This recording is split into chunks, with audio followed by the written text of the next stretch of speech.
स्वामी जी, मंच पर आसीन आदरणीय डॉक्टर वेद प्रताप वैदिक जी, मेरे बड़े भाई सरीखे श्री देवेंद्र शर्मा जी, अजय भाई, मेरे बड़े भाई सरीखे श्री ओपी श्रीवास्तव जी, श्रीमती रेणु श्रीवास्तव जी, अन्य सभी सम्माननीय अतिथिगण, स्वामी जी का जैसा निर्देश है, मैं आपसे 15 मिनट में कुछ बातें कहना चाहता हूं, कुछ बिंदु आपके बीच में रखना चाहता हूं। स्वदेशी से स्वावलंबी भारत, ये बात हमें आजादी के 60 साल के बाद कहने की क्या जरूरत है, क्योंकि ये बात तो लोकमान्य तिलक आजादी के पहले कहा करते थे। लोकमान्य तिलक सन 1905 में यही बात पर जगह जगह वर्कशॉप, सेमिनार, सिंपोजियम्स किया करते थे, स्वदेशी से स्वावलंबी भारत। 1905 से 1911 तक सैकड़ों बार उन्होंने इस विषय पर परिचर्चा आयोजित की है। इसी तरह से 1905 से 1911 के बीच में लाला लाजपत राय स्वदेशी से स्वावलंबी भारत की बात किया करते थे। इसी तरह से कलकत्ता के और पूरे बंगाल और भारत के बहुत बड़े क्रांतिवीर अरविंदो घोष स्वदेशी से स्वावलंबी भारत की बात किया करते थे। हमारे देश के आजादी के बहुत बड़े नायक महात्मा गांधी आजादी के पूरे समय में, माने आजादी के आंदोलन के पूरे समय में स्वदेशी से स्वावलंबी भारत की बात किया करते थे। तो स्वदेशी से स्वावलंबी भारत की बात करने वाले आजादी के पहले के नेता थे। अब आजादी के 60 साल के बाद हमको स्वदेशी से स्वावलंबी भारत की बात क्यों करनी पड़ रही है? क्या हमारी मजबूरी है? क्या हमारी तकलीफ है? हमारा दुख क्या है? हमारा दर्द क्या है? हमारी पीड़ा क्या है? क्यों हमें यही बात कहनी पड़ रही है जो कभी गांधी जी को कहनी पड़ी, लाला लाजपत राय को कहनी पड़ी, विपिन चंद्र पाल को कहनी पड़ी, लोकमान्य तिलक को कहनी पड़ी? वही बात आज क्यों कहनी पड़ रही है? अब तो आजादी आ गई है, अब तो अंग्रेज चले गए हैं, अब तो ईस्ट इंडिया कंपनी भी नहीं है इस देश में। तब तो हम अंग्रेजों के गुलाम थे, ईस्ट इंडिया कंपनी के गुलाम थे, इसलिए हम स्वदेशी की बात करते थे। अब आजादी के 60 साल के बाद फिर स्वदेशी की बात क्यों करनी पड़ रही है? ये गंभीर प्रश्न है और वो प्रश्न मैं आपके सामने खोलना चाहता हूं। बात ऐसी है कि हमारे देश में 15 अगस्त 1947 को सत्ता हस्तांतरित तो हो गई, आजादी नहीं आई, स्वतंत्रता नहीं आई इस देश में। 15 अगस्त 1947 को गोरे अंग्रेजों से काले अंग्रेजों को सत्ता का हस्तांतरण हो गया। स्वतंत्रता नहीं आई, आजादी नहीं आई, क्योंकि स्वतंत्रता का मतलब है अपने तंत्र में जीना, आजादी का मतलब है अपनी व्यवस्थाओं में जीना। स्वदेश माने अपने देश की व्यवस्थाओं में जीना, अपने तंत्र की व्यवस्थाओं में जीना, तब हम स्वतंत्रता की बात कर सकते हैं। लेकिन आजादी के 60 साल के बाद तो एक भी तंत्र ऐसा बना नहीं इस देश में जो अपना हो। जिस संसद से कानून पारित होते हैं वो संसद अंग्रेजों की बनाई हुई है, वो अपनी कहां है?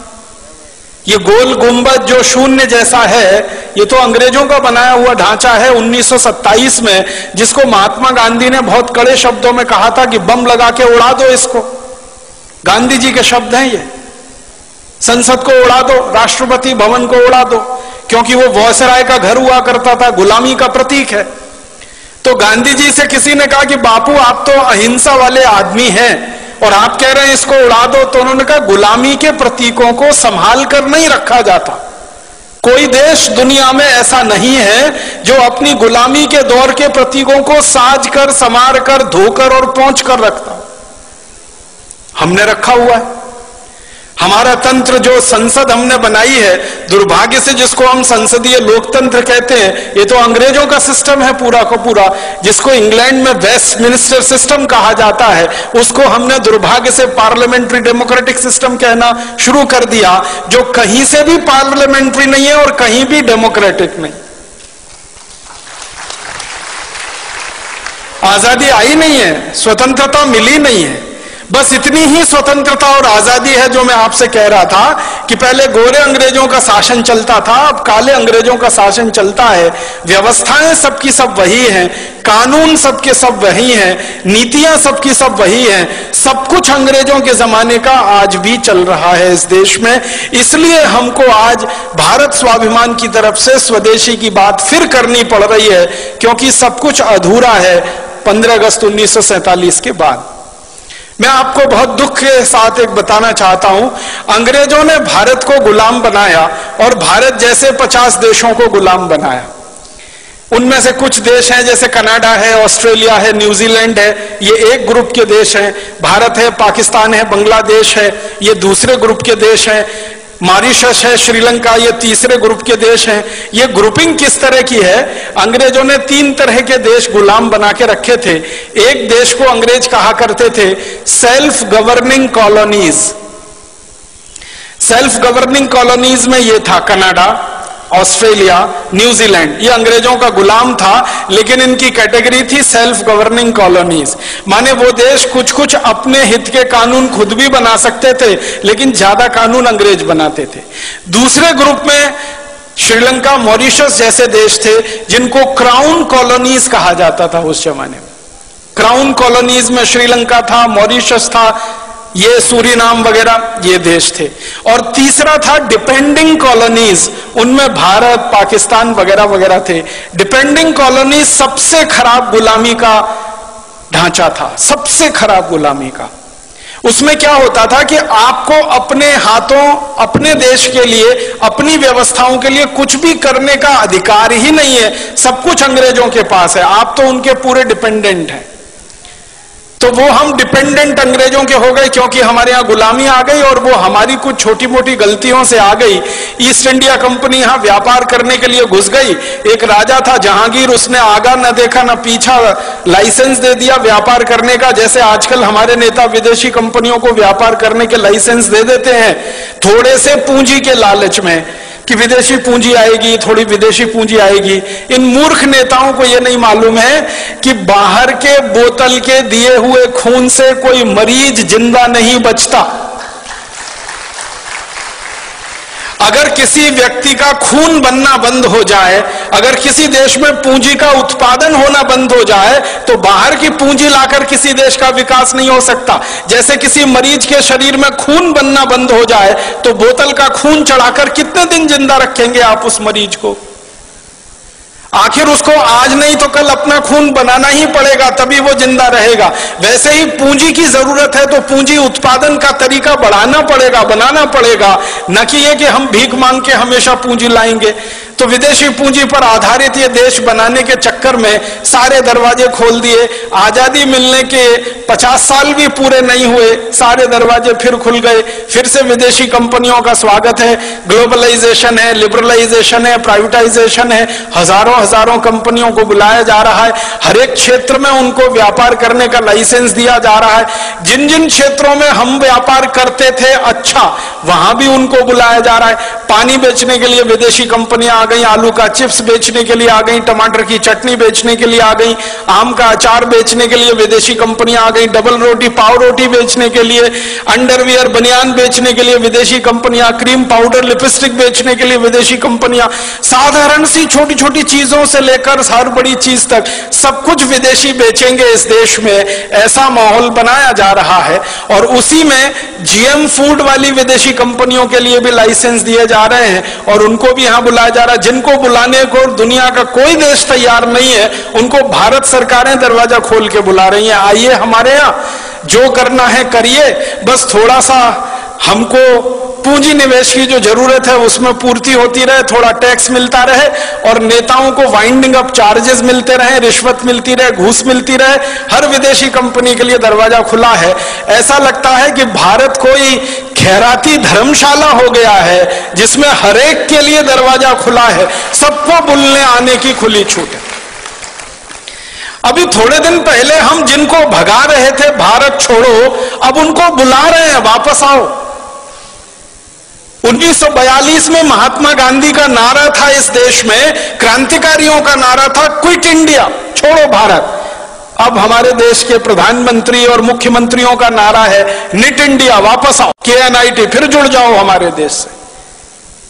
तो इतनी बेशर्म हमारे देश में नेतागिरी आई है, क्योंकि मैंने पहले ही कहा कि ये गोरे अंग्रेजों की जगह काले अंग्रेजों ने ले ली है। दिल दिमाग उनका वैसे ही चलता है जैसे अंग्रेजों का चलता था। आज हमारा देश दुर्भाग्य से पूरा का पूरा खतरे में है, क्योंकि ऐसे नेता देश में कुर्सी पर काबिज हैं जो हर क्षेत्र में विदेशी कंपनियों को बुला रहे हैं। उन्होंने इतिहास से सबक नहीं सीखा है कि एक गलती जहांगीर ने की थी जिसकी सजा पूरे देश ने 200 साल भुगती थी। अब लग रहा है कि जहांगीर ही जहांगीर पैदा हो गए हैं। मुझे तो कई बार ये व्यंग में कहने को मन करता है, जहांगीर मरा नहीं है, उसी की आत्मा हमारे देश के नेताओं में प्रवेश कर गई है। जो देखो विदेशी कंपनी को लाने के लिए विदेश जा रहा है, लाल कालीन बिछाकर उनका स्वागत कर रहा है। हमारा देश ऐसा हो गया। अब विदेशी कंपनियां घुस गई, हजारों की संख्या में घुस गई। इन कंपनियों ने जिंदगी के हर क्षेत्र पर कब्जा कर लिया। सवेरे आप सोकर उठें तो आपका टूथपेस्ट, बाथरूम में जाएं तो शेविंग किट्स, फिर नहाएं तो उसके बाद साबुन, फिर कपड़ा धोएं तो उसके साबुन, फिर बाहर निकले तो कपड़े पहने, जूते पहने, चप्पल पहने, क्रीम पाउडर लिपस्टिक इस्तेमाल करें, सब कुछ विदेशी। सवेरे से शाम तक, रात को सोने जाए तो मच्छर भगाने वाली अगरबत्ती भी विदेशी, और जिस मच्छरदानी में सोए वो मच्छरदानी विदेशी, जिस बिस्तर पे सोए उसका गद्दा विदेशी, गद्दे के ऊपर चादर विदेशी, सब कुछ विदेशी हो गया। 50 साल पहले तक इस देश में स्वदेशी स्वदेशी स्वदेशी स्वदेशी मंत्र हुआ करता था। आज इस देश के नेताओं ने विदेशी विदेशी विदेशी सब बना दिया। तो आजादी के 60-62 साल में हर क्षेत्र में विदेशीकरण जब हो रहा हो तब स्वदेशी की बात करनी ही पड़ेगी।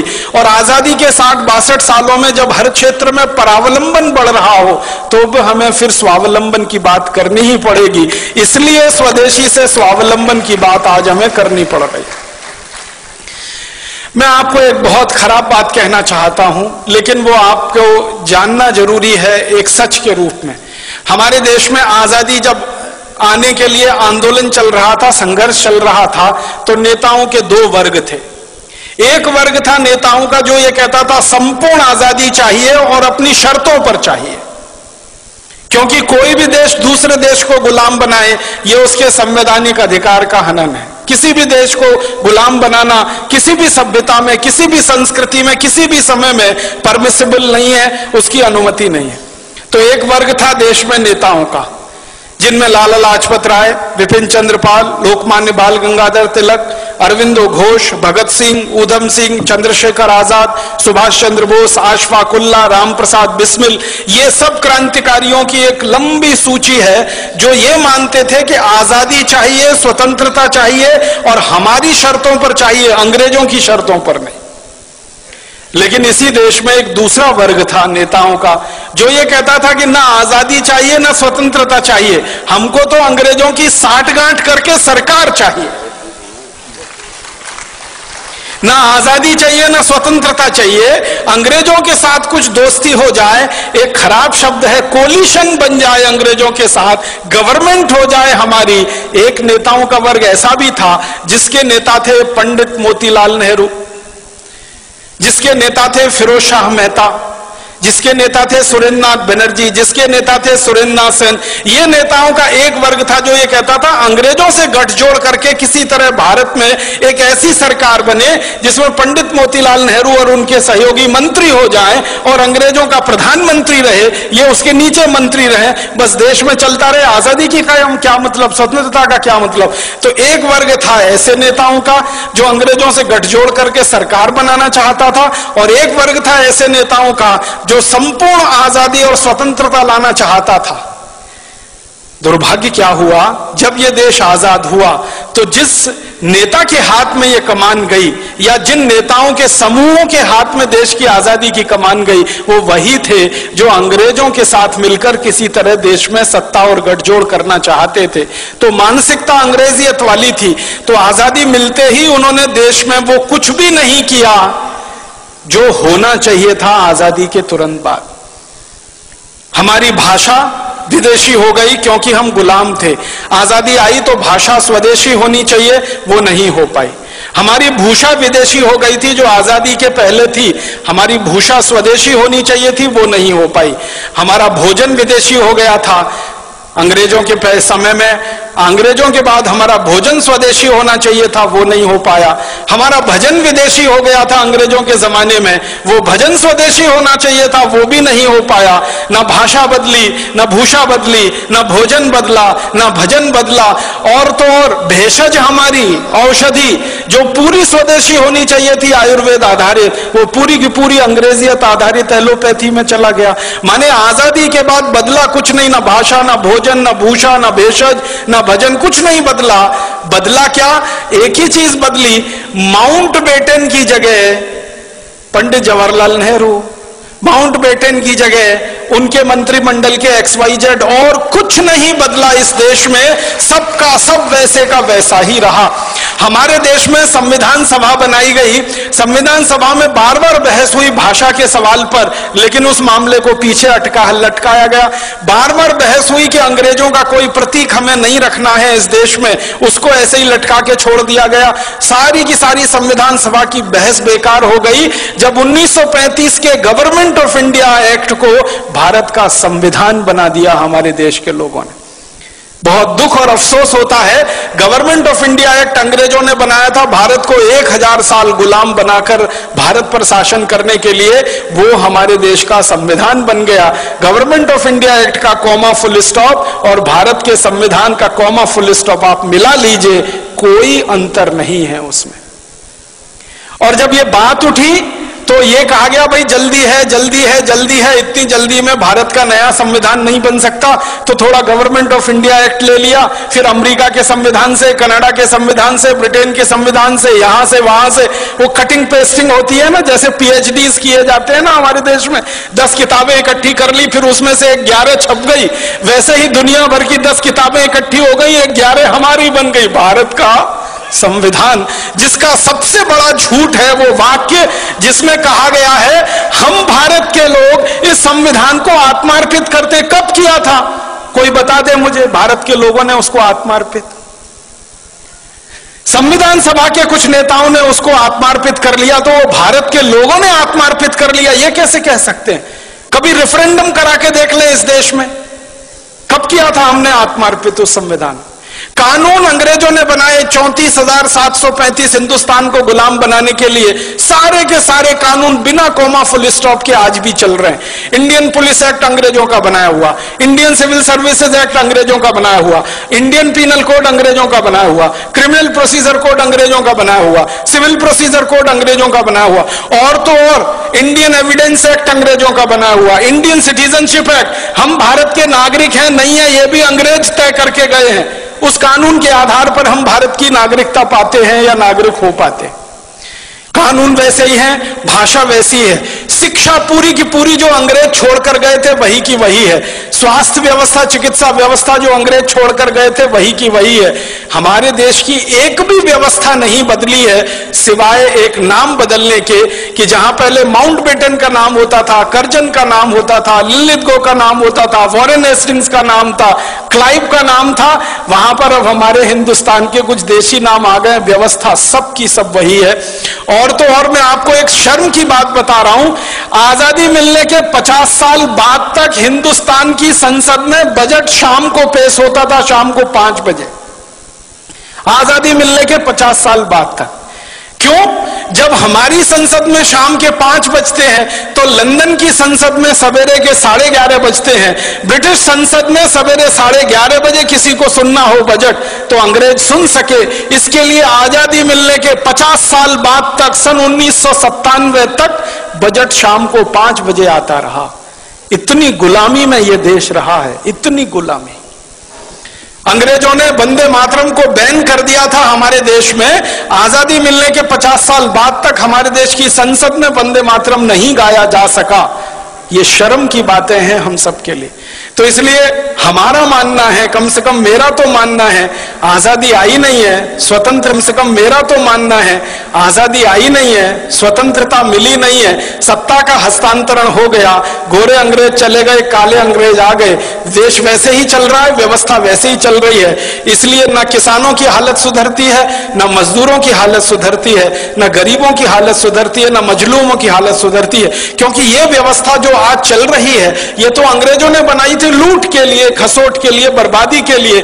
आजादी मिलने के बाद अगर व्यवस्था वही चलेगी और आप ये कहो लूट ना हो, तब तो ये होने वाला नहीं है। लूट तो इस व्यवस्था का मुख्य आधार है।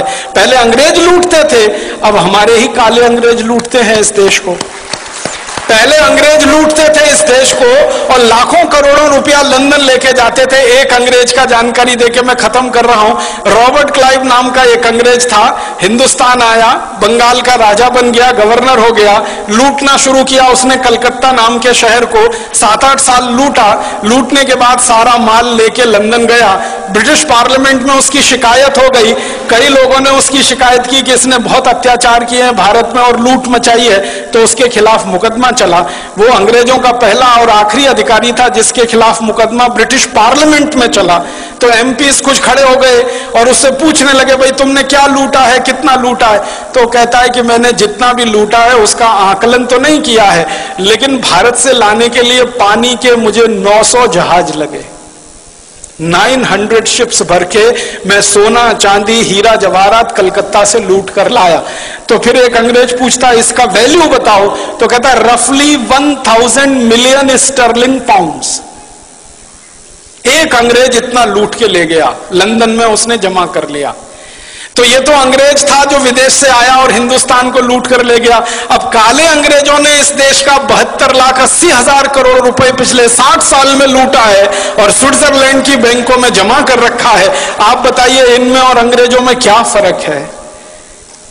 तो इसलिए इन काले अंग्रेजों के खिलाफ ऐसी ही लड़ाई लड़नी पड़ेगी जो गोरे अंग्रेजों के खिलाफ लड़नी पड़ी थी।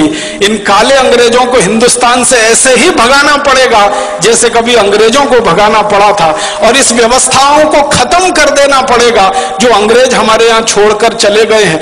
हमारी पूरी की पूरी कृषि व्यवस्था और कृषि नीति अंग्रेजों की है, वाणिज्य व्यवस्था, वाणिज्य नीति अंग्रेजों की है, टैक्सेशन का सारा सिस्टम अंग्रेजों का है, एजुकेशन पूरा अंग्रेजों का है, सिलेबस पूरा अंग्रेजों का है। और तो और सब्जेक्ट नहीं बदल पाए हम आजादी के 60 साल में। एंथ्रोपोलॉजी अंग्रेज पढ़ाया करते थे गुलाम लोगों के अध्ययन के लिए, वो आज भी पढ़ाया जा रहा है इस देश में। तो बहुत शर्म है हम सबको अपने आप पर और अफसोस है। इसलिए हमें स्वदेशी की बात, स्वावलंबन की बात फिर कहनी पड़ रही है आजादी के 62 साल में। और एक अधूरी लड़ाई जो छूट गई 1947 15 अगस्त में, वो अधूरी लड़ाई को हमें पूरा करना है। स्वतंत्रता हमें लानी है, स्वराज्य की स्थापना हमें करनी है, स्वदेशी को लाना है, स्वराज्य और स्वदेशी को लाकर ऐसा एक तंत्र बनाना है जो सुजलाम सुफलाम भारत का प्रतीक बने। ये बोलकर आप सभी का आभार, बहुत धन्यवाद।